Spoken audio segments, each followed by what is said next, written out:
자, 반갑습니다. 우리가 이제 지난 시간까지 1910년대 무단 통치, 1920년대 문화 통치, 1930년대 40년대 여러 가지 이제 전쟁으로 인한 우리나라를 병참기지화로 쓰려고 하는 모습들 어, 쭉 봤던 것 같습니다. 그래서 일제 식민지 시대가 시작된 이후로 일본이 우리를 어떤 방식으로 통치하려고 했는가를 쭉 10년대, 20년대, 3, 40년대 나눠서 봤던 것 같아요. 그래서 그 구분 기점을 꼭 좀 기억을 해달라고 했었죠. 10년대 무단 통치를 끝내는 건 19년도 3.1운동이었고 20년대에 문화 통치를 끝내는 건 29년도 경제대공황으로 인한 일본의 대외 침략이었고 그렇게 구분을 하시면 되겠고 이제는 일본의 통치 방식을 쭉 봤으니까 이제는 뭘 봐야 돼요? 뭘 봐야 되냐라는 질문에 지금 왼쪽에 있는 여성분의 사진으로 정확하게 딱 답이 나올 것 같아요. 너무 유명한 사진이죠. 근데 이 사진이 참 그렇지 않아요? 되게 가슴이 아픈 것 같아요. 왜냐면 뭐 이렇게 약간 뭐 헤어스타일이나 이런 거 차이지. 정말 제가 매일 마주하는 딱 여러분들 학생 나이 때, 그 나이 때잖아요. 뭐 물론 여러분들보단 조금 두세 살 위지긴 하지만 유관순 님이죠, 유관순 님. 유관순 누나라고도 부르고 뭐 국민 누나 아니겠습니까? 근데 저는 그렇게 생각해요. 이렇게 뭐 위인들에 대해서 이렇게 뭐 형님, 누님 이렇게 부르는 거 나쁘지 않다라고 생각해요. 되게 위인이기도 하지만 어쨌든 우리 민족이고 우리가 이렇게 애정을 가지고 부르는 거니까. 그래서 애정이 있으니까 그렇게 부르는 거 아니겠습니까? 네, 저는 그렇게 나쁘게 생각하진 않는데 어쨌든 유관순 누님이죠. 사실 뭐 그래요. 뭐 김구 선생님도 있고 많은 분들이 계시지만 우리나라의 독립운동을 되게 유관순 누님만큼이나 캐릭터성 강하게 아주 아이콘처럼 딱 드러내게 나타내 주시는 분은 잘 없지 싶어요. 어린 나이에 정말 순수하게 산화했다고 하죠. 보통 이렇게 온몸을 바쳐서 독립운동을 하신 분이죠. 어쨌든 저항 파트를 보려고 하는 거예요. 말이 길어졌는데 어쨌든 지금 지난 시간까지 3시간 연속 일본이 우리나라를 식민지로서 어떻게 통치하려고 했는가를 봤다면 이제 우리는 거기에 대해서 어떻게 저항했는가를 보려고 합니다. 그래서 왼쪽에 계신 분은 뭐 말씀드렸다시피 유관순 누님이고요. 그다음에 오른쪽에 계신 분은 지금 여기 써 있죠. 어, 우당 이회영 선생님이라는 분이세요. 어, 제가 너무 좋아하는 말이에요. 한 번뿐인 젊음 어떻게 살 것인가? 젊음은 길든 짧든 한 번뿐이죠. 그래서 이제 이 젊음을 어떻게 이 시간들을 보내야 될 것인가에 대한 질문을 던지는 겁니다. 하여튼 보시죠. 그렇게 어려운 내용은 아닐 겁니다. 독립군 기지를 건설하고 비밀 결사를 조직하다. 일단은 여기서 제목부터 여러분들이 뭘 느끼셔야 되냐면 1910년대 저항을 볼 거예요. 지금 우리가 보려고 하는 건 저항도 10년대, 20년대, 3, 40년대 나눠서 볼 건데 1910년대에 저항을 보자는 거예요. 여기다 쓰는 게 낫겠네요. 그죠? 1910년대의 저항을 보자라는 거고요.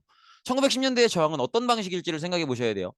일단 무단 통치기였고 헌병경찰제였죠. 굉장히 빡세게 통치가 이루어지고 있었던 시점이란 말이에요.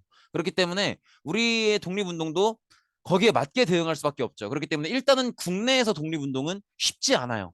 그래서 국내에서 독립운동을 한다고 하면 기본적으로는 비밀 결사의 체제로 가겠죠. 그리고 보통은 이제 해외 다른 나라에 해외라기보다도 이제 다른 나라에 독립군 기지를 건설하는 형태로 운동을 주로 하게 된다는 거죠. 더구나 기억하시겠지만 우리가 식민지가 되기 직전에 의병 활동을 몇 차례 했었잖아요. 을미의병, 을사의병, 정미의병 이렇게 있었는데 정미의병 이후에 이제 서울 진공작전이 잘 안 되고 나서 호남 지역에서 의병 운동이 활발하게 있었죠. 그리고 그들을 진압하기 위해서 남한 대토벌 작전이 있었단 말이야. 남한 대토벌 작전이 있은 다음에 어, 남한 대토벌 작전을 겪고 나서 의병들이 무슨 생각을 하는 거예요? 여기서 의병 활동을 계속했다가는 우리야 상관없지만 의병 활동을 하지 않는 보통의 삶을 살아가는 일반 백성들에게 피해를 주겠다. 이런 생각을 하게 되죠. 일본이 남한 대토벌을 너무 극렬하게 하니까. 그래서 어떻게 되는 거예요? 이 사람들이 여기서 한반도 안에서 더 이상 의병 활동은 조금 힘들고 만주나 연해주나 이런 나라 바깥으로 건너가서 거기서 활동을 해야겠다라고 생각을 하죠. 그래서 그때부터 조금씩 만주나 연해주에 독립군 기지를 건설하기 시작하게 되는 거예요. 이해 되시겠죠? 그래서 요때 특히나 여러 시기에 많은 시기들에 나갔기 때문에 꼭 콕 집어 얘기할 수는 없지만 특히나 요때 많이 나갔다라는 걸 기억을 해달라는 거지. 어, 남한, 대토벌 이후에 좀 더 많이 나가는 경향을 보인다라는 걸 기억을 해달라는 거죠. 그래서 여러 애국 인사들이 나라 밖으로 이동을 해서 많이 활동을 하는 경우들이 많았고 특히나 만주, 연해주, 미주라고 하면 미국 생각하시면 돼요. 주로 미국, 그다음에 멕시코 이 지역 생각하시면 됩니다. 우리 대한제국 있었을 때 그때 이제 아메리카 즉 미국이나 멕시코 이 지역으로 노동 이주를 가시는 분들이 굉장히 많았어요. 그래서 그때 이제 우리 동포 사회가 많이 형성이 되는 거죠. 만주 연해주는 뭐 우리 1920년대 때 삼미징식 계획으로 우리 농민들 힘들어할 때도 많이 갔었고 그렇게 보시면 되겠습니다. 그래서 나라 바깥에 우리 민족 사람들이 사는 곳이 많이 생기면서 그 지역에 독립군 기지들이 많이 생겼다. 이렇게 보시면 되겠죠. 그래서 만주, 연해주 이런 지역에 특히나 서간도, 북간도 지도에 보시는 그 지역에 우리 동포 사회들이 많이 형성이 됐었고 이런 지역에 이제 독립군 기지들이 많이 생긴다는 거죠. 독립군 기지는 상당히 많이 생깁니다. 여기저기에. 그래서 일단은 만주 삼원보라는 지역에 경학사라는 자치기관이 생기는데 요거는 기억하실까요? 신민회. 우리가 어, 우리 식민지 되기 직전에 그런 PPT 배웠던 거 기억나요? 의병 활동, 의열 활동, 그 다음에 애국 계몽 운동. 애국 계몽운동 단체 중에 뭐 보안에도 있었고요. 뭐 헌정연구에도 있었고요. 대한자강에도 있었고. 그다음에 제가 꼭 중요하게 기억해달라고 했던 단체 중에 신민회가 있었어요. 그 신민회가 제가 그때 뭐라고 했었냐면 신민회는 특이한 게 계몽운동도 하지만 의병 성격의 지금 당장 싸우자고 하는 성격의 운동도 같이 했다고 했죠. 신민회가 지금 당장 싸우자라는 그런 성격의 운동을 하기 위해서 만주를 가서 세운 게 이 경학사라는 자치기관이에요. 그리고 그 흐름을 따라서 또 신흥무관학교라고 하는 처음엔 신흥강습소로 시작을 했다가 신흥무관학교라고 하는 교육기관을 만들기도 하죠. 이 교육기관은 장교 교육기관이에요. 무관학교 즉 우리 독립군들을 훈련시키고 지휘할 수 있는 그런 무관을 길러내는 학교인 거죠. 이런 학교를 만들기도 합니다. 그리고 아까 봤었던 그분이죠. 무당 이회영 선생님. 이분은 사실은 원래 그 식민지 되기 이전에 조선시대 때 자기 가문들의 선조가 정말 대대로 막 영의정, 좌의정 이렇게 정승들을 다들 지냈을 만큼 엄청난 명문가예요. 명문가인데 이분이 본인도 굉장히 부자였어요. 굉장히 부자였고 본인 집 자체가 굉장히 부자고 금수저로 태어나신 분인데 이제 우리나라가 식민지가 되고 나서 이제 가족 회의를 열어요. 그래서 이분뿐만 아니라 이분 아버님, 그다음에 이분 형, 동생, 뭐 이시영 씨, 뭐 많은 분들 그 일가족 자체가 우리 이렇게 하자. 지금 이분이 되게 부잣집이었거든요. 근데 당시 기준 가격으로 얼마라더라. 하여튼 정확하게 액수가 기억이 안 나는데 어마어마한 규모의 지금 규모로 한 600억 정도 되는 걸로 알아요. 근데 어쨌든 지금 규모로 한 600억 정도의 자기의 모든 재산을 다 팔아요. 그러니까 그것도 사실은 그거보다 더 받아야 되는데 급하게 나가야겠으니까 그렇게 파는 거예요. 그래서 가족회의를 열어서 우리가 가진 자산을 다 팔아서 판 다음에 그 돈을 가지고 만주로 가자. 만주로 가서 우리가 다른 분들, 다른 뜻 있는 분들과 함께 독립운동을 할 수 있는 터전을 만들어 놓자라고 해요. 그래서 여기서 지금 신민회가 만든 경학사, 신흥무관학교, 특히나 신흥무관학교, 요거는 다 이분 가족들의 재산으로 만든 거예요. 그래서 그런 분위기도 하다는 거. 이회영 선생님. 그리고 이 제가 지금 말씀드린 이 경학사와 신흥무관학교가 요때 제가 그 계몽운동 설명할 때 말씀드렸던 요 독립운동 기지. 요게 이제 경학사 신흥무관학교예요. 이렇게 보시면 되겠고 그다음에 북간도 지역에는 서천서숙 명동학교라는 교육기관이 있었고요. 그다음에 연해주 블라디보스토크 지역에는 본어페 대한광복군 정부 이런 지역이 있었고 그다음에 미국 지역에는 대한인 국민회 그다음에 대조선 국민군단 특히나 대조선 국민군단은 하와이에 있었고요. 그다음에 대한인 국민회는 요것도 조금 그래도 느낌이 있는 게 우리 아마 기억날 거예요. 그 의열 활동에서 장인환 기억나는 이름들인가? 전명훈 요 인물들이 스티븐스를 암살하죠. 스티븐스를. 그리고 요 사건을 계기로 미국에서 우리나라에 대한 독립운동의 바람이 확 불었다 그랬잖아요. 그래서 요 사건을 계기로 미국에서 조직된 우리나라 독립운동 단체가 대한인국민회예요. 이렇게 보시는 것도 느낌이 있죠. 그리고 중국 상하이에선 신한청년당이 조직이 되는데 어, 중국 상하이의 신한청년당도 나중에 한 번 더 나오게 될 겁니다. 그리고 국내에서는 대한광복회 뭐 이런 하여튼 각 지역에서 이렇게 운동단체들이 조직이 되는데 단체가 너무 많죠.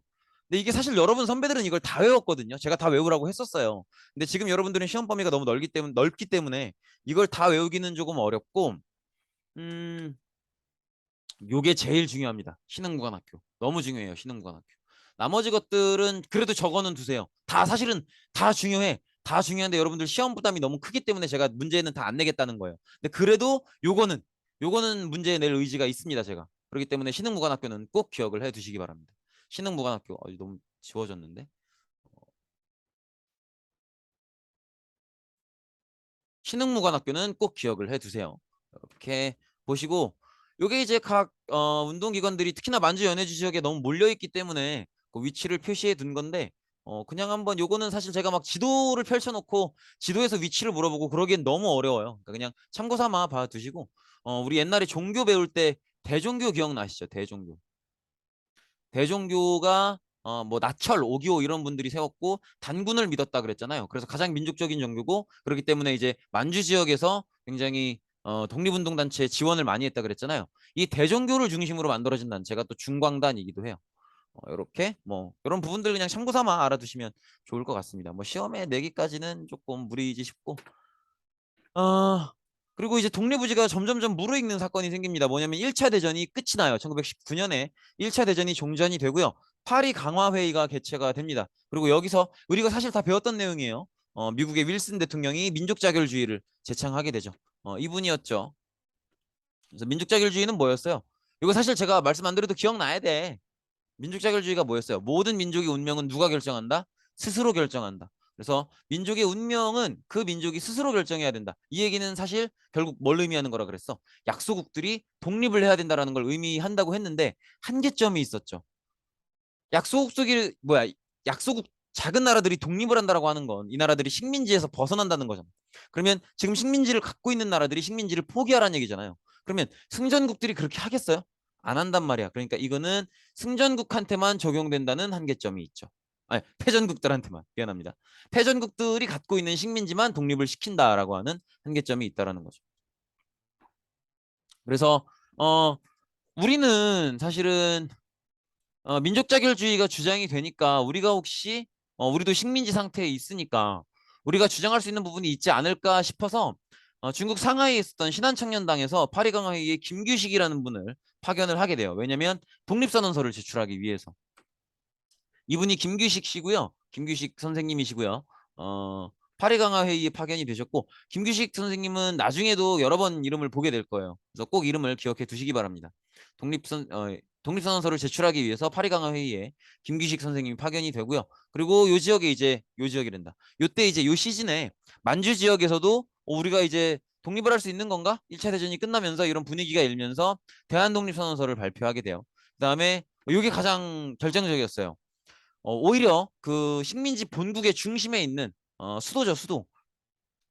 도쿄에서 공부하고 있었던 유학생들이 우리 조선은 독립해야 된다라고 하는 28 독립선언서를 발표하게 돼요. 어, 그래서 이런 연달아서 독립선언서를 제출하기도 하고 발표하기도 했었던 게 이제 본격적인 독립운동을 하는 계기가 됐었던 거죠. 그래서 결국에는 여러분들이 알고 계신 것처럼 1919년 3월 1일에 민족 지도자들이 종로 태화관에서 독립선언식을 거행하게 됩니다. 여기가 종로 태화관이고요. 학생들이 이제 탁골공원에서 기미독립선언서를 발표하게 되죠. 어, 요거는 저기 뭐야? 요 왜 하필 3월 1일이냐면 요거 꼭 적어두세요. 요게 고종의 장례식 날이었어요. 고종 인산일이라고도 하는데, 그래서 많은 사람들이 모일 걸 예상을 했기 때문에 이 날을 고른 거예요. 그래서 1919년 3월 1일에 민족 지도자들이 종로 태화관에 모여서 독립선언식을 거행을 했고요. 그다음에 왜 학생들이 나서서 탁골공원에서 기미독립선언서를 발표했냐면, 이게 참 그런 게 이때 태화관에서 독립선언식을 거행했었던 민족 지도자들이 거행하고 나서 바로 경찰에 자수를 해요. 그러니까 이제 독립운동이 똑바로 진행될 리가 없잖아요. 그래서 학생들이 나와서 김유독립선언서를 뿌리면서 탁골공원에서 운동을 진행을 했던 거예요. 그래서 이렇게 여기가 지금 종로에 있는 탁골공원이죠. 요 뒤에 보면 탑 보이시죠? 탑. 요 탑이 있기 때문에 탁골공원이라고 불러요.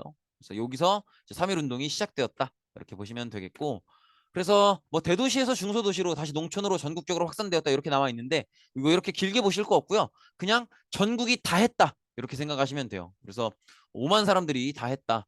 그래서 누적 시위 참여자가 121만 명 이렇게 나오는데 당시 인구에 비춰서 보면 나올 수 있는 사람은 다 나왔다고 보시면 돼요. 그리고 그때도 아마 말씀드렸죠. 여기에서 운동이 벌어지지 않은 이유는 뭐라 그랬어요? 여기 사는 사람들이 다 빨갱이라서 그런가? 다 아니면 민족 변절자야? 그게 아니라 뭐예요? 여기에는 사람이 잘 안 살아요. 산간지대이기 때문에. 그래서 사람이 살고 있고 나올 수 있는 사람들은 다 나왔다고 보시면 돼요. 이렇게 보시면 되겠고 이렇게만 놓으니까 좀 이상하다. 애벌레 같네. 그리고 어쨌든 모든 계층이 다 참여를 했고요. 그래서 어, 3.1운동의 가장 되게 중요한 의미가 모든 계층이 참여했다라는 거예요. 그래서 그 전에는 뭔가 좀 그래도 국제정치에 지식이 있고 뭔가 상식이 있는 지식인들만 주로 독립운동에 참여했다면 이제는 뭐 신분 가릴 것도 없고요. 그다음에 지식인이네 아니네 가릴 것도 없고 그냥 조선인이면 다 참여하는 그런 전 민족적인 운동으로 발전했다라는 걸 꼭 기억을 해 주셔야 되고 그리고 국내를 벗어나서 한국인이 있는 외국에서도 뭐 미국이라든지 아니면 뭐 다른 지역에서도 다른 나라에서도 이렇게 시위가 발생했었다라는 것도 같이 기억해 주시면 좋겠죠.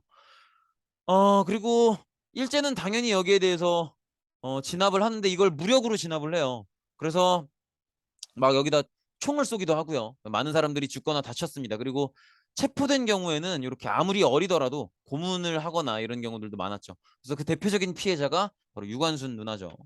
그다음에 경기도 화성 지금의 수원이죠. 수원에서 이렇게 제암리 학살 사건이 벌어지기도 합니다.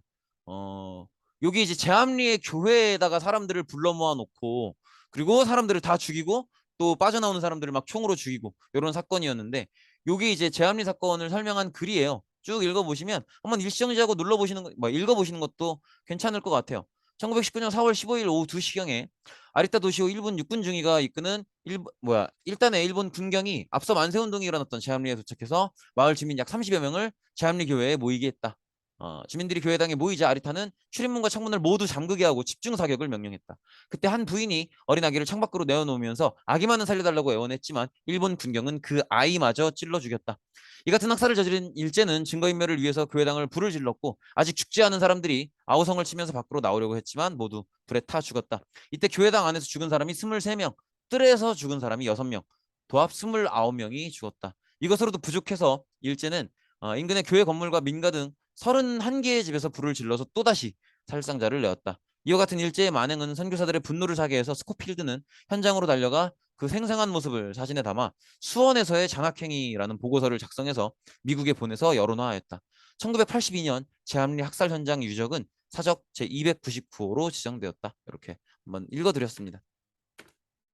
자, 이런 모습들 때문에 우리가 이제 처음에는 평화 시위를 했었지만 일본이 너무 제암리 학살처럼 평화적인 시위에 대해서 폭력 진압을 하니까 우리도 이제 격렬한 저항으로 맞서 싸우는 형태로 변화하게 됐고요. 그래서 이렇게 한번 지도에 전반적인 3.1운동의 흐름을 담아봤습니다. 이렇게 보시면 되겠고 그래서 처음에 도쿄에서 유학생들이 28 독립선언을 했고 그 다음에 한 달쯤 뒤에 탑골공원에서 여기 종로죠 종로 서울 종로의 탑골공원에서 독립선언서 낭독이 있었고요. 그 다음에 1919년 4월 15일에 제암리 학살 사건이 수원에서 있었고요. 그 다음에 그 전에 유관순의 독립만세운동이 병천 지금의 천안 지역에서 있었다라는 거 보시면 되겠죠. 그 다음에 3.1운동이 사실 3.1운동은 그 자체도 중요하지만 그게 어떤 변화를 이끌고 왔는지가 중요해요. 일단은 3.1운동이 국내에서만 있었던 게 아니잖아요. 그리고 특히나 아까 보셨다시피 뭐 이렇게 언론 다른 나라에서 언론에 알려졌단 말이에요. 그래서 전 세계에 우리나라가 그냥 마냥 이 식민 상태에 만족해 있는 게 아니라 간절하게 독립을 원하고 있다라는 걸 전 세계에 알리게 됐고요. 그다음에 일제의 통치 방식도 변화했죠. 이건 기억나실 거예요. 뭐에서 뭘로? 무단통치 1910년대에 무단통치에서 1920년대에 문화통치로 발전했다라는 거. 그다음에 대한민국 임시정부가 이때 수립이 됩니다. 왜냐하면 보세요. 이 3.1운동은 전 국민이 다 같이 들고 일어선 거잖아요. 그래도 독립을 이뤄내진 못했죠. 그때 사람들이 무슨 생각을 하냐면 이 독립운동을 그냥 무식하게 할 게 아니라 이제 그냥 무조건 태극기 들고 만세 만세 외치고 그렇게 될 게 아니다. 이거는 독립운동 단체들이 힘을 모으고 사람들이 힘을 모아서 어떤 특정 단체를 조직하고 그 단체들이 하나의 힘을 모아서 체계적으로 운영해 나갈 일이지 이렇게 그냥 무작정 길거리에 나와서 깃발 들고 만세운동 외치고 이렇게 해서 될 게 아니다라고 생각을 해서 우리가 어, 독립운동 단체들과 사람들도 뜻을 모으고 체계적으로 운영도 하고 나중에 독립됐을 때 그 이후에 세울 정부도 준비하고 그런 의미에서 우리만의 정부를 세우자라고 해서 대한민국 임시정부를 수립하게 되고 나름대로 대한민국 임시정부가 나머지 모든 독립운동 단체를 총지휘하겠다라는 목적을 가지고 나오는 거죠. 그래서 이게 또 3.1운동의 한 영향이기도 했다라는 거. 그다음에 아까 얘기했던 것처럼 민족운동의 주체가 일부 지식인이었다가 모든 한국인들로 이렇게 확대가 됐다라는 것도 중요한 의미가 있고요. 그다음에 이런 일본 같은 하나의 식민지라도 더 가지려고 하는 이런 제국주의 침략에 맞서서 저항한 선구적 민족운동이었다는 거. 그래서 우리나라의 영향을 받아서 같은 해 2달쯤 뒤에 중국에서 오사 운동이 벌어지기도 하고요. 또 인도에서도 여러 가지 민족 운동이 벌어지기도 합니다. 이렇게 보시면 되겠고, 네, 여기까지입니다. 고생 많으셨습니다.